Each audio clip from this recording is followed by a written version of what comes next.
ये कहानी दूसरी कहानियों से बिल्कुल मुख्तलिफ है।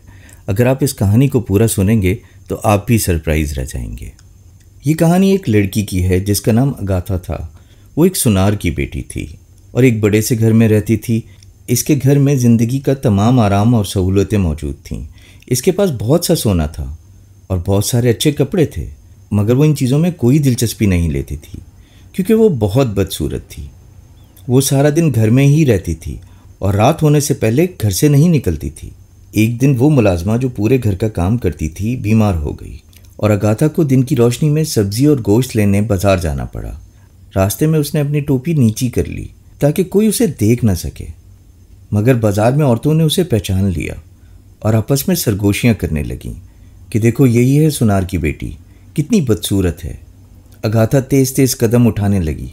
उसे पसंद नहीं था कि लोग उसका मजाक उड़ाएं। अचानक उसे एक बूढ़ी औरत की आवाज़ सुनाई दी। इतनी जल्दी में कहाँ जा रही हो अगाथा? मेरी चीज़ें तो देख लो। ये आवाज़ बड़ी नरम थी, इसलिए अगाथा वहीं रुक गई। देखो मेरे पास तुम्हारे लिए एक बड़ी अच्छी चीज़ है। ये कहकर बूढ़ी औरत ने एक बहुत खूबसूरत छतरी निकाली और अगाथा से पूछा, क्या तुम्हें ये पसंद है?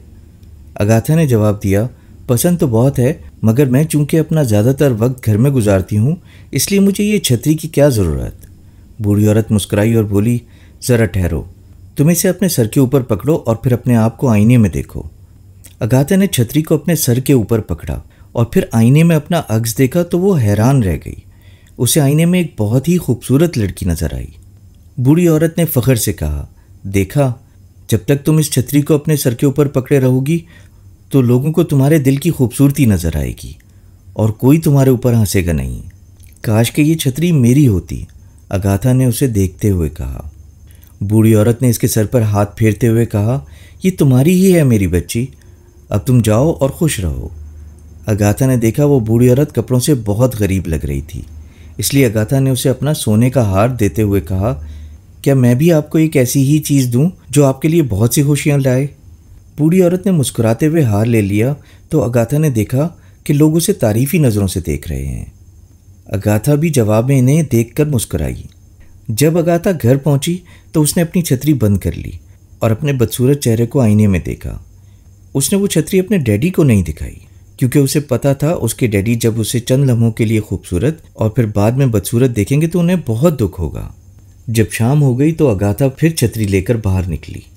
उसने इस बात की भी परवाह नहीं की कि लोग इस बात को अजीब कहेंगे कि वो रात को भी छतरी लेकर बाहर फिर रही है, मगर लोग इसकी खूबसूरती से इस कदर मुतासिर थे कि उन्होंने छतरी पर बिल्कुल ध्यान ही नहीं दिया।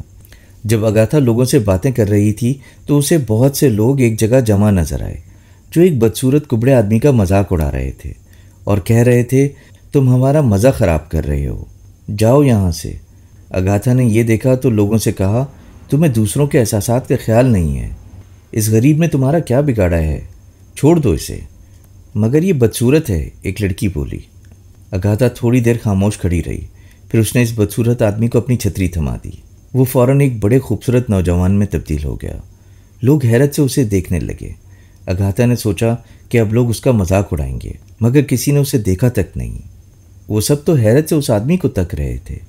वो आदमी अभी तक वो छतरी हाथ में पकड़े हुए था। उसकी समझ में नहीं आ रहा था कि ये क्या हो रहा है।